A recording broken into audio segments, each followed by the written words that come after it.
So the other day I got an order from my Etsy store and it was about $350 or $360. This is amazing. And my first thought was, this is absolutely amazing. This is a pretty big order. But then I got to thinking about one other thing. I have another Etsy store that I'm actually about to shut down because it's not really making that much money. Every once in a while, you get a couple sales here and there. Sometimes you get a good amount of sales, but it doesn't really make a lot of money. I don't see a lot of money here. And I'm talking about digital products. I've gotten to the point where I'm not going to be drop shipping digital products anymore. Or I'm pretty sure that you've all heard of it, digital drop shipping. So I'm not going to be selling any more digital products on my Etsy store. The reason is simply because there's no money in it. Well, yes, you can make a little bit of money in it. You can make some pretty good money, actually. I'm not gonna lie. You can make some pretty good money with digital drop shipping, but your profit margins are never gonna be what they are with your traditional form of drop shipping. Look, selling digital products it's a good business, but there's not a lot of money in it. You can make a good amount of money on it, but you need to be, for one, original, and two, you need to be offering a lot. That's a lot of product. Now stick with me here because I'm going to elaborate on this a little bit further on in the video. But to kick things off, the first thing that I am going to mention is the fact that when it comes to physical products, you're always going to have a higher profit margin. Now with those physical products, you're not going to have a 60 or 70% profit margin. That's unrealistic sometimes, but you are going to have higher profit margins than you are going to have with digital products. So let's assume that you have maybe a 30% profit margin. 30% of $20 is going to be a lot more than, let's say,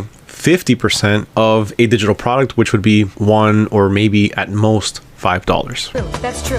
Very true. Now, because we are talking about designs, I'm going to be talking about print on demand rather than actually drop shipping. And the reason I'm talking about print on demand is because here at AutoDS, we are going to be releasing print on demand very, very soon, if it's not released already by the time that you watch this video. So when it comes to print on demand, on average, profit margins are going to be about 30%, which is pretty good. Let's take, for example, a t-shirt. So assuming you sell a t-shirt for $25 through print on demand and your profit margin is in fact 30%, then you're going to be making about $7.50 per sale. Now, let's say you're selling that same exact design, but instead of selling it on a physical product like a t-shirt, you're going to be selling the digital file. How much are you going to be selling it for? Well, that's going to depend on what you're offering. Are you going to offer just that one design? Are you going to offer it in a JPEG? Are you going to offer it in a PNG? Are you going to offer it in an SVG? Are you going to offer it in multiple sizes? Are you only going to offer one design? This all factors into the price. So take, for example, most images on Etsy are going to come in about 4 or 5 different file formats and most likely different sizes. So let's say you have one design. You're going to have to split that design into multiple different types of designs when it comes to size and when it comes to file format. That is going to add more time to what you have to do to actually create the design. Now, imagine you want to sell a design for $10 or $15. You can't just sell one. You're gonna have to sell multiple. And I'm talking about the same design in different sizes or different file formats. I'm talking about different designs in multiple file formats with multiple sizes. That, as you can tell, is gonna take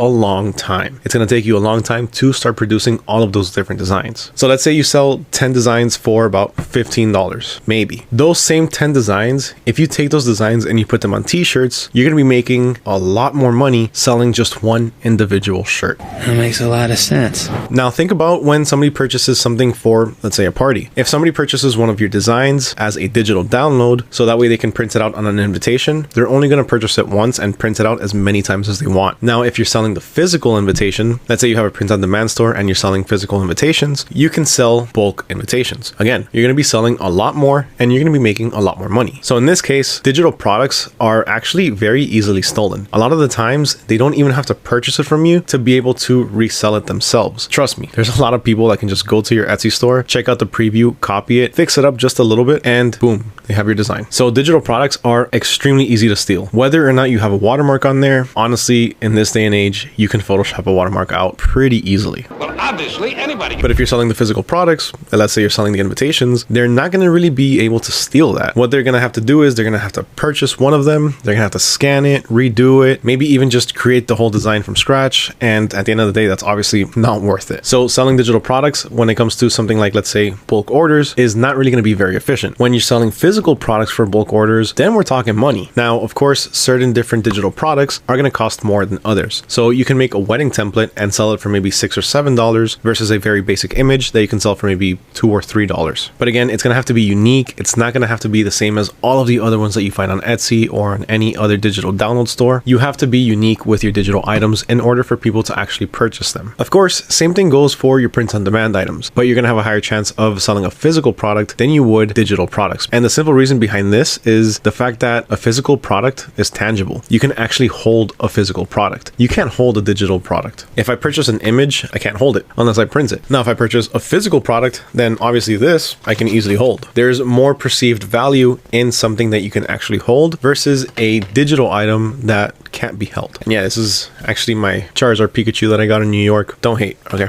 Don't hate. So physical products at the end of the day are a lot easier sold than a digital product. Again, because a physical item is tangible. You can hold it in your hands. Therefore, the consumer is going to perceive it as having a higher value. Apparently, they think it's more valuable. Now, I have come across this argument before where people say, well, a physical product is going to cost me $10 every single time that I make a sale versus a digital product. It's only going to cost me a little bit of time and maybe the fees associated with actually selling it. So it's a lot cheaper to sell a digital product than it is a physical product. Well, you're 100% right, but that doesn't mean that you're going to be making more money with a digital product than you would with a physical product. Now, honestly, does let's say $14 or $15 really sound that bad when you're going to be making $7.50, taking the example from before, or maybe even a little bit more versus selling a digital item that you're selling for maybe $3 or $4. And when it comes to fees, you're going to be paying about $1.50 in fees. So you're only going to be making $1.50. I would rather spend $15 and make $8 than spend $1.50 and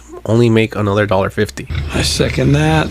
So what people try to get at with that is the fact that they start to think that selling digital items can be a lot more passive than selling physical items. And that is 100% true if you're creating the item yourself. If you're drop shipping the item or if you're using print on demand, it's pretty much just as passive. You're not going to be printing the shirt on your own. You're not going to be printing the cups on your own. You're using print on demand. So at the end of the day, you're not doing any other work. Everything is being fulfilled by the supplier, from production to shipment and fulfillment. Now, every once in a while, there is going to have to be something that you have to do, or maybe you have to edit a shipping label. Maybe you have to change something small in a design or something like that. But at the end of the day, it's not that bad. It's only going to take a few seconds, maybe even just a few minutes at most. And it's going to be worth putting in that little bit of time to do that little bit of extra work so that way you can make some extra money. Because again, you're going to be making more money with physical products than you are with digital products. So don't let anybody tell you that a digital product is going to be more passive than a physical product. So take into consideration, let's say, drop shipping. When it comes to drop shipping, for the most part, what ends up happening is when somebody places an order in your store, you're going to have to then go to your supplier's website and place the order for your customer. That is going to be the most hands-on thing that you have to do in the entire process. And even then, you can automate that. So you don't even have to do that. If you're using AutoDS, AutoDS is going to automate the entire thing for you. Yeah, everything's automated. From the product importing to the order fulfillment and even updating the marketplace with the tracking number. At the end of the day, you don't have to do anything except look for new products. In the case of dropshipping. In the case of print on demand, it's just going to be making more designs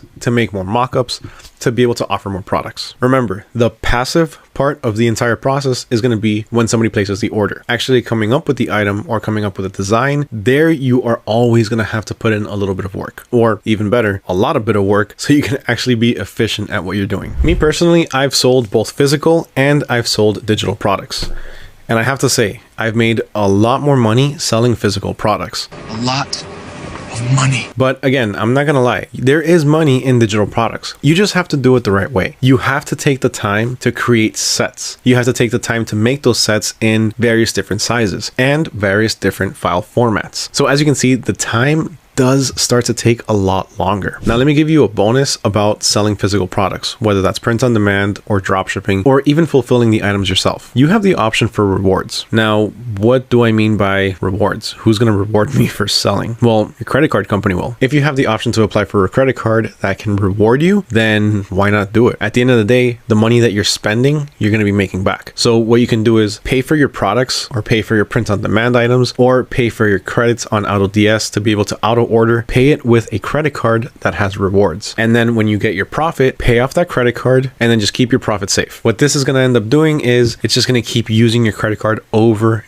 and over. And it's not going to keep increasing the balance because you're going to keep paying it off. And every single time you use it, you're going to be earning rewards, whether that be in the form of points or in the form of cash back or whatever form of reward it is. You're going to be getting something back for just using that card. And remember, at the end of the day, you're not going to pay back anything extra because you're going to be paying off your card at the end of the month. That's the part that's crucial. Make sure you pay off that card. Don't say, oh, I'll pay it next month. And then next month turns into the month after. And then the month after turns into the month after. And then next thing you know, you have a $10,000 balance. Don't do that. Pay responsible, pay off at the end of the month with what you make. And only use that card for business purchases as well. Make sure that whatever you use that card for, you're able to pay it off. Just a quick little bonus that I found is extremely helpful and can really help you out down the line with either buying new things or simply just having a little bit of time off. Look, like I said earlier, selling digital products isn't a bad business, but don't expect to make a ton of money really fast with digital products. The profit margins are never going to be as big as they are with a physical product, and to make as much money with a digital product than you would with a physical product, of course, depending on the product itself and depending on the design, you're going to have to do about maybe 10 times the work because you're going to have to be offering 10 times